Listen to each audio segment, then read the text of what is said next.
السلام عليكم ورحمة الله وبركاته. الحمد لله رب العالمين. اللهم صل على محمد وعلى آل محمد. أما بعد. സ്നേഹമുള്ള സഹോദരി സഹോദരന്മാരെ, സുഹൃത്തുക്കളെ, നിത്യജീവിതത്തിൽ നമ്മൾ നിർവഹിക്കേണ്ടുന്ന ദിക്റുകളും ദുആകളും പഠിച്ചുകൊണ്ടിരിക്കുന്ന ഈ പഠന പരമ്പരയിൽ പ്രഭാതത്തിലും പ്രദോഷത്തിലുമൊക്കെ നിർവഹിക്കുവാനുള്ള ദിക്റുകളാണ് നമ്മൾ പറഞ്ഞുകൊണ്ടിരിക്കുന്നത്. ഇന്ന് പരിചയപ്പെടുത്തുന്ന ഒരു ദിക്ർ മഹാനായ സഹാബി അബൂദർദാ റളിയല്ലാഹു അൻഹുവാണ് ഇത് പറഞ്ഞിട്ടുള്ളത്. അതുകൊണ്ട് തന്നെ ഈ പറയാൻ പോകുന്ന ഈ സംഭവം അബൂദർദാ റളിയല്ലാഹു തആല അൻഹു സ്വന്തം ഇഷ്ടപ്രകാരം പറയുകയില്ല. നബി സല്ലല്ലാഹു അലൈഹി വസല്ലമിൽ നിന്ന് ഗ്രഹിച്ചതിൻ്റെ അടിസ്ഥാനത്തിലേ അദ്ദേഹം ഇത് പറയുകയുള്ളൂ എന്ന ന്യായത്തിൻ്റെ അടിസ്ഥാനത്തിൽ ധാരാളം പണ്ഡിതന്മാർ ഈ ദിക്റും പ്രഭാതത്തിലും പ്രദോഷത്തിലും നിർവഹിക്കാവുന്ന, പ്രവാചകനിൽ നിന്ന് സ്ഥിരപ്പെട്ടു വന്നിട്ടില്ലെങ്കിലും പ്രവാചകനിൽ നിന്ന് സഹാബിമാർ ഗ്രഹിച്ചതല്ലാതെ അവർ പറയില്ല എന്ന അസലിൻ്റെ അടിസ്ഥാനത്തിൽ ഇതും ദിക്റുകളുടെ, പ്രഭാത പ്രദോഷ ദിക്റുകളുടെ കൂട്ടത്തിൽ രേഖപ്പെടുത്തിയതായി കാണുവാൻ സാധിക്കും. നബി സല്ലല്ലാഹു അലൈഹി വസല്ലമിൽ നിന്ന് മഹാനായ അബൂദർദാ റളിയല്ലാഹു തആല അൻഹു അദ്ദേഹം പറയുകയാണ്, മൻ ഖാല ഇദാ അസ്ബഹ വ ഇദാ അംസ ഹസ്ബി അല്ലാഹ് ലാ ഇലാഹ ഇല്ലാ ഹുവ അലൈഹി തവക്കൽതു വഹുവ റബ്ബുൽ അർശിൽ അളീം. ഇത് ആരെങ്കിലും 7 മർറാത്തിൻ 7 തവണ പറഞ്ഞാൽ, പ്രഭാതത്തിലും പ്രദോഷത്തിലുമായി 7 തവണ വീതം ഈ ദിക്ർ ആരെങ്കിലും പറഞ്ഞാൽ, കഫാഹുല്ലാഹു മാ അഹമ്മഹു, അവനെ അലട്ടിക്കൊണ്ടിരിക്കുന്ന ഏതേത് പ്രശ്നങ്ങളാണെങ്കിലും അതിനെല്ലാം പരിഹാരമായി ഇത് മതിയാകുന്നതാണ് എന്നാണ് ഈ റിപ്പോർട്ടിലൂടെ നമുക്ക് അബൂദർദാ റളിയല്ലാഹു അൻഹു പഠിപ്പിച്ചു തരുന്നത്. ഇവിടെ സഹോദരന്മാരെ, നമുക്കെല്ലാവർക്കും സുപരിചിതമായ ഒരു വാചകമാണിത്. പരിശുദ്ധ ഖുർആനിൽ സൂറത്തു തൗബയുടെ അവസാന ഭാഗത്ത് ഈ ഒരു കാര്യം അഥവാ ഈ ഒരു വാചകം, ഫഇൻ തവല്ലൗ ഫഖുൽ ഹസ്ബിയല്ലാഹ് ലാ ഇലാഹ ഇല്ലാ ഹുവ അലൈഹി തവക്കൽതു വഹുവ റബ്ബുൽ അർശിൽ അളീം എന്ന് നബി സല്ലല്ലാഹു അലൈഹി വസല്ലമിനോട് അള്ളാഹു പറയാൻ കൽപ്പിക്കുന്ന മറ്റൊരു സന്ദർഭത്തിലുള്ള ഒരു വാചകമായി ഇതേ വാചകം വിശുദ്ധ ഖുർആനിൽ നമുക്ക് കാണുവാൻ സാധിക്കും. വളരെ ആശയങ്ങൾ അടങ്ങിയിട്ടുള്ള ഒരു വിശ്വാസിയുടെ തൗഹീദിൻ്റെ പ്രഖ്യാപനത്തിൻ്റെ അമൂല്യമായ ആശയങ്ങൾ അടങ്ങിയിട്ടുള്ള ഒരു ദിക്റാണിത്. എന്താണതിൽ പറയുന്നത്? ഹസ്ബി അല്ലാഹ്, എനിക്ക് അള്ളാഹു മതി, എൻ്റെ ഏത് കാര്യത്തിനും എനിക്ക് അള്ളാഹു മതി. വല്ലാത്തൊരു തവക്കുലിൻ്റെ വാക്കാണത്. എല്ലാം അള്ളാഹുവിൽ ഭരമേൽപ്പിക്കുന്ന അർപ്പണബോധത്തിൻ്റെ പ്രഖ്യാപനമാണത്. ഹസ്ബി അല്ലാഹ്, എനിക്ക് അള്ളാഹു മതി.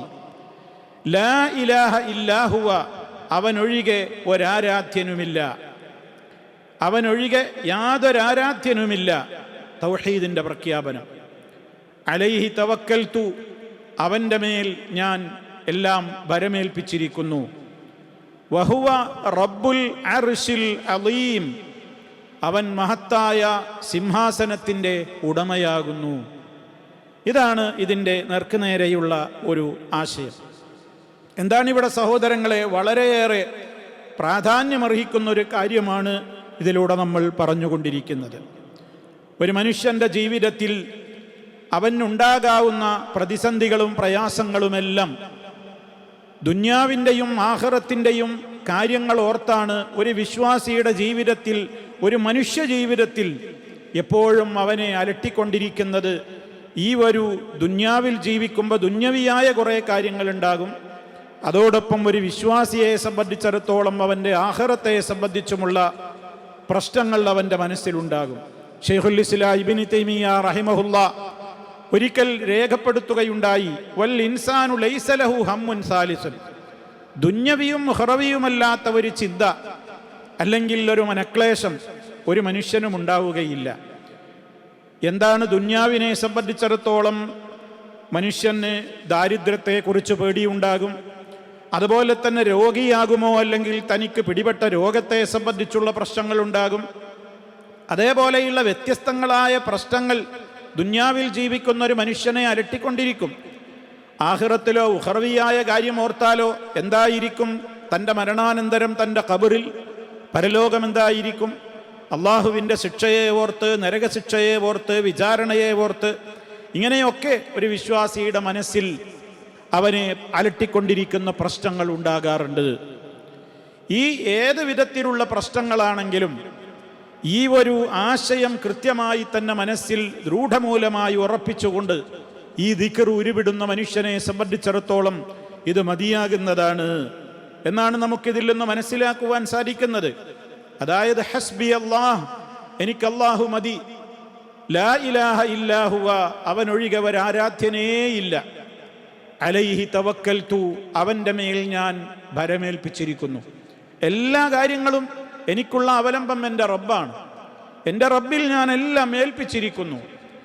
അവനെ ഏൽപ്പിച്ചു കഴിഞ്ഞാൽ പിന്നെ വമൻ യതവക്കൽ അലല്ലാഹി ഫഹുവ ഹസ്ബുഹു, പരിശുദ്ധ ഖുർആനിൻ്റെ ഓഫറാണത്. ആര് അള്ളാഹുവിൽ തവക്കുലാക്കുന്നുവോ അവന് പിന്നെ അള്ളാഹു മതി. വമൻ യതവക്കൽ അലല്ലാഹ്, അള്ളാഹു സുബ്ഹാനഹു വ തആലയെ ആര് ബലമേൽപ്പിക്കുന്നുവോ അവന് അള്ളാഹു മതി എന്നുള്ളത് റഹ്മാനായ റബ്ബിൻ്റെ കൃത്യമായ പ്രഖ്യാപനമാണ്. അതുകൊണ്ട് തന്നെ ആ തവക്കുൽ ഇതോടൊപ്പം പ്രഖ്യാപിക്കുന്നു എന്ന് മാത്രമല്ല, റബ്ബിനെ അവൻ പുകഴ്ത്തിക്കൊണ്ട് പറയുകയാണ്, ആരാണ് എൻ്റെ റബ്ബ്, ഞാൻ തവക്കുലാക്കിയ റബ്ബാരാണ്, അള്ളാരാണ്, വഹുവ റബ്ബുൽ അർശിൽ അളീം, മഹത്തായ സിംഹാസനത്തിൻ്റെ റബ്ബാണവൻ.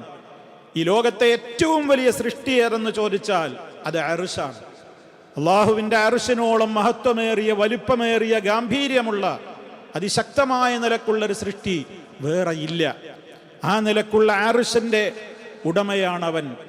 ആ അർശിൻ്റെ ഉടമ എന്ന് അള്ളാഹുവിനെ വിശേഷിപ്പിക്കുന്നതിലൂടെ ബാക്കിയെല്ലാം അതിൽ താഴെയാണല്ലോ. ഇപ്പം എത്രത്തോളം മഹത്വമുള്ളവനാണ് എൻ്റെ റബ്ബ്, അവനിൽ ഞാനെല്ലാം വരമേൽപ്പിച്ചിരിക്കുന്നു.